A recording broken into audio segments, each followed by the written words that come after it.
বৈষম্য বিরোধী আন্দোলনের অন্যতম সমন্বয়ক সার্জিস তিনি বলছেন এক ফ্যাসিস্টকে বিদায় করেছি, অন্য ফ্যাসিস্টকে জায়গা দিতে নয়। মানে এখান থেকে আসলে কি বার্তা পাওয়া যাচ্ছে? আবারও কি কোনো -2, এবারে দুই ব্যক্তি না দুই দল, এরকম কি কোনো বার্তা আসলে কি বলতে চাচ্ছেন? যে উনি বিএনপিকে ফ্যাসিস্ট হিসেবে আখ্যায়িত করতে চাচ্ছেন আকার ইঙ্গিতে। আমি এই জিনিস, এটাই হলো ওনাদের রাজনীতি এই মুহূর্তে এটাই ওনাদের রাজনীতি। আমি মনে করি এই রাজনীতি ওনাদেরকে ভোগাবে। কারণ আমি সবসময় বলি মাইনাস ফর্মুলা মানুষ খায় না, মানুষ বিভক্তির রাজনীতি পছন্দ করে না। আপনি বাংলাদেশ থেকে আওয়ামী লীগ বাদ দিবেন, বাংলাদেশ থেকে বিএনপি বাদ দিবেন, বাংলাদেশে থাকবে না কে ভাই? কে থাকবে বাংলাদেশটাতে? আমি তো সার্জিসকে চ্যালেঞ্জ করতেছি, পলিটিক্যাল পার্টি করেন, ইলেকশনে আসেন, 10টা আসন পর 10টা, তারপর আমার সালাপ করেন। ভাই আমাদের অভিজ্ঞতা এমনি হয় না, দেখে আসছে অনেক কিছু, অনেক দেখছি। 10টা মানুষকে যদি আপনি আক্রমণ করেন, মানুষকে যদি অপমান করে যে কথাটা বলবেন, আপনি সাময়িক হাততালি পাইতে পারেন আপনার ভক্তদের কাছ থেকে, কিন্তু এই দেশের মানুষ অপমান করাটাকে পছন্দ করে না। What is the meaning of আরেক ফ্যাসিস্ট? আমি একটা কথা বলি, দেখেন বিএনপি কবে গেছে ক্ষমতা থেকে দেশ থেকে? বিএনপি ক্ষমতা থেকে গেছে 2006 সালে, 7 সাল ধরেন, 7-এর পরে আজকে 17 বছর হয়ে গেছে। 2007 সালের বিএনপি আর আজকের বিএনপি এক না, এটা সার্জিসকে বুঝতে হবে। 2007 সালে বিএনপি কি করছে ওই উদাহরণ আজকে আপনার আমাকে দেখায় না। আবার আওয়ামী লীগ মনে করেন 2024 সালে আওয়ামী লীগের পতন হয়েছে, যদি 26 সালে ইলেকশন হয়, 26 সালের আওয়ামী লীগ আর আজকের আওয়ামী লীগ এক হবে না, এর মধ্যে আওয়ামী লীগের অনেক চেঞ্জ হয়ে যাবে। আপনি যে পুরো আন্দোলনের ক্রেডিটটা নিজের কাছে নিচ্ছেন, আপনি নিচ্ছেন, বলছেন আমি করেছি। আরে ভাই আপনারা কি করছেন সেটাও আমরা দেখছি। আমি এখন একটা কথা বলি, যে কথাটা শুনলে আপনার হয়তো একটু অবাক হবেন যে কেন বলতেছি। ওনারা যে কতটুকু করতে পারে সেটা আমরা দেখেছি। যখন ওনারা 6 জন ওই হারুনের হোটেলে বসে সিগনেচার দিয়েছিল, যে আমরা প্রত্যাহার করলাম, আপনি বলবেন যে চাপ উপরে সিগনেচার দিয়েছিল না? হারুনের হোটেলে কি ওনারা 6 জন ছাড়া এর আগে আর কেউ যায় নাই? আগে আর কোন পলিটিক্যাল লিডারদের নেয় নাই? কারো কাছ থেকে হারুন সাহেব সিগনেচার আদায় করতে পারছিল? কেন পারে নাই? পারে নাই এই কারণে they were seasoned politician। না, কিন্তু জনাব মাসুদ কামাল, যেমন গত তত্ত্বাবধায়ক সরকারের সময়, 11 তত্ত্বাবধায়ক সরকারের সময়, তখন তো আমরা দেখেছি পলিটিক্যাল লিডারদেরকে নিয়ে অনেক রকম কনফেশন, অনেক রকম, যখন -2 তখনও সেই পলিটিশিয়ানদের দিয়ে করানো হচ্ছিল। মানে হয়েছে তো চাপ দিয়ে এরকম পলিটিশিয়ানদের করানো হয়েছে। হোটেলের জিনিস না, আমি ওনারা হারুনের হোটেলে গিয়েছিলেন, ওনারা আর্মির কাছে যান নাই, কিন্তু হারুন ডিবির হারুন ওনাদের যে ট্রিটমেন্ট দিচ্ছে, এই ট্রিটমেন্ট তো এই বাংলাদেশে এই কয়েকদিন আগে অনেককে দিয়েছে, দেয়নি? দিয়েছে তো, 28 অক্টোবরের সময় দিয়েছে, এর আগের বছর 10 ডিসেম্বরের সময় দিয়েছে, পলিটিক্যাল লিডারদেরকে দিয়েছে, অনেককে নিয়ে গেছে। সবার কাছ থেকে মুছে রেখে আদায় করতে পারে নাই তো। এই 6 জন তো দিয়ে আসছিল কেন বলেন? দিয়ে আসছিল, তাদের বডি ল্যাঙ্গুয়েজ আমরা দেখেছি।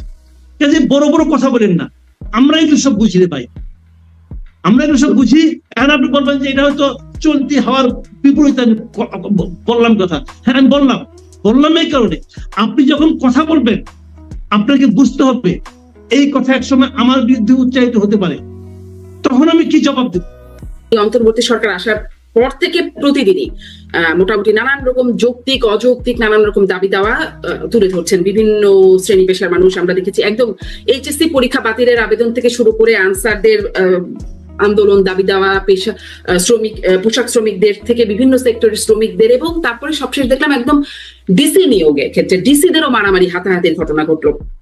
এতটাই মানে এই হাতাহাতি এমনই অবস্থায় গেল যে কর্মকর্তাদের রোষানল থেকে বাঁচতে যুগ্ম সচিব আলী আজম তিনি বাথরুমে গিয়ে, টয়লেটে গিয়ে 2 ঘন্টা বসেছিলেন, পরে সিনিয়র কর্মকর্তারা গিয়ে তাকে উদ্ধার করলেন।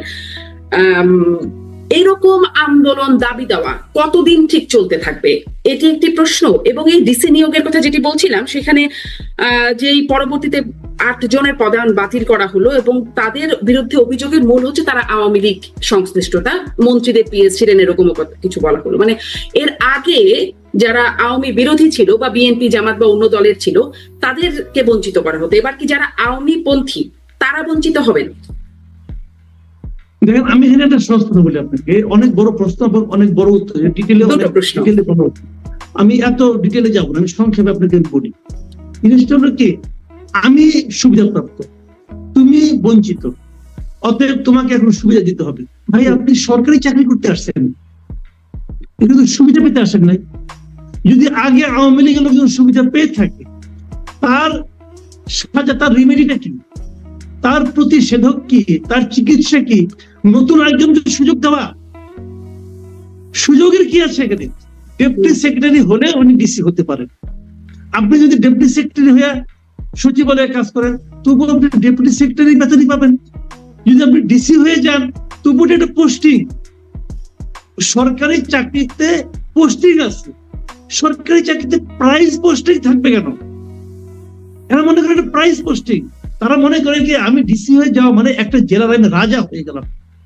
এই যে মানসিকতাটা, আমি যেতে পারলাম না, আমার ভাই অথবা আমার মানে আপনার ইয়ে গেল, আমার সহপাঠী করিম গেল, আমি রহিম যাইতে পারলাম না, অথবা করিম সুবিধা পেয়ে গেল না। আপনি যখন এটা ভাববেন, এই ভাবনাটা আপনার মধ্যে আসে কখন? তখনই আসে যখন আপনি দেখেন যিনি ডিসি হয় তিনি আসলে অনেক সুযোগ সুবিধা পান। ওটা অন্যায় হয়েছিল, ওই অন্যায়ের আপনি শাস্তি করতে পারেন, শাস্তি দিতে পারেন, কিন্তু ওই অন্যায়ের প্রতিকার কিন্তু আরেকজনকে সুযোগ দেওয়া না। এটা হলো সহজ কথা। তাহলে কি সরকার সঠিকভাবে সঠিক পথে আছে এই দাবি দেওয়া মেটানোর ক্ষেত্রে? না, নাই নাই, একদম নাই। আমি আপনাকে বলি, এই জায়গাটাতে এই সরকার ধরা খাবে, আমলাতন্ত্রের কাছে এই সরকার ধরা খাবে, ভয়ঙ্কর ভাবে ধরা খাবে। আমি আপনাকে একটা ছোট্ট এক্সাম্পল বলে আমি শেষ করি আপনাকে। 1971 সালের 16ই ডিসেম্বর আমাদের বিজয় দিবস, মানে 16ই ডিসেম্বর পুরো বাংলাদেশে আমাদের মুক্তিযোদ্ধাদের এবং নতুন সরকারের, বঙ্গবন্ধু সরকারের আধিপত্যটা কায়েম হলো, বুঝেন? কিন্তু 15 ডিসেম্বর পর্যন্ত এই সচিবালয়ে কাজ করছে যে সমস্ত আমলারা, যে সমস্ত সচিবরা, তারা কার পক্ষে ফাইট করছে? পাকিস্তান গভর্নমেন্টের পক্ষে ফাইট করছে। আপনি 16 তারিখে আইসা এক রাত্রের মধ্যে কি এমন কিছু ঘটে গেল যে তারা সবাই বাংলাদেশের পক্ষে চলে আসলো, তারা বাংলাদেশকে ভালোবাসতে শুরু করলো? হয় না, ভালোবাসা এক রাত্রে হয় না রে ভাই। ছুটি আমি করছিলাম যে এতদিন মানে যারা সরকার বিরোধী ছিল তারা বঞ্চিত হয়েছে বিভিন্ন নিয়োগ বা পদায়নে।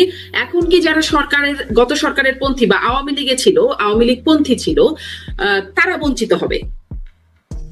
না, এটা হওয়া উচিত না। এটা একটা সাধারণ মানুষের মধ্যে এই ধরনের ধারণা আছে যে আগের বার তোমরা বাড়তি সুযোগ পেয়েছো, আমরা এখন বাড়তি সুযোগ পাবো। আচ্ছা আপনি আমাকে বলেন, আপনি যদি এখন কাউকে বাড়তি সুযোগ দেন, তাহলে বাড়তি সুযোগ আপনি 10 জনের মধ্যে কয়জনকে দিবেন? 3 জনকে দিবেন, তো বাকি 7 জন বঞ্চিত হবে না? তাহলে এটা কি মিউজিক্যাল চেয়ারের মধ্যে চলতে থাকবে? না, নিয়মটা হলো যে বাড়তি সুযোগের কোনো অপশনই তো নাই। আপনি বাড়তি সুযোগ যদি আপনি দেন, তাহলে আবার আপনি আওয়ামী লীগের মতো হয়ে গেলেন, তা তো আপনি করতে পারেন না। নিয়মটা হলো যার যা প্রাপ্য তাই ঠিক ততটুকু দিবেন, কোনো বাড়তি বুড়তি নাই রে ভাই। এবং যারা বাড়তি সুযোগ চায় তাদের বিরুদ্ধে আমি মনে করি প্রশাসনিক অ্যাকশন নেওয়া উচিত, কিন্তু এটা বাস্তবে নিতে পারবে না। আমি বলি কেন পারবে না? পারবে না হলো এই আমলাতন্ত্র, আমি মনে করি এখন পর্যন্ত যে এই অন্তর্বর্তীকালীন সরকারের সবচেয়ে বড় ব্লান্ডার সেটা হচ্ছে যে হাসিনা সরকারের আমলাতন্ত্রের উপর 100% নির্ভর করার যে প্রবণতা, এটা হলো সবচেয়ে বড় ব্লান্ডার। এবং এই প্রবণতার কারণে বঙ্গবন্ধু সরকার ক্ষমতা গ্রহণের 3.5 বছরের মাথায় শেষ হয়ে গেছিল। আমি এখন কাউন্টিং যে তারা কতদিন টিকবে, কারণ আমলাতন্ত্র আপনাকে পদে পদে ডিস্টার্ব করবে। আপনি দেখেন গত কয়েকদিন ধরে এই দেশের সবচেয়ে বড় সমস্যা কি? দ্রব্যমূল্য, আইন শৃঙ্খলা পরিস্থিতি, এগুলোই বড় সমস্যা, বন্যা। কিন্তু পুরো প্রশাসন এখন ক্রিয়া ব্যস্ত 59 জন ডিসি কি হবে কে হবে না এটা নিয়ে। ডিসি কে হলো না হলো এতে আমি বাজার করে খাই ভাই, আমার কি আসে যায়? ঢাকার ডিসি কে আমার কোনো কিছু জানার দরকার আছে? দরকার নাই। কিন্তু তারা এখন এই সমস্ত আর্টিফিশিয়াল ক্রাইসিস ক্রিয়েট করতেছে।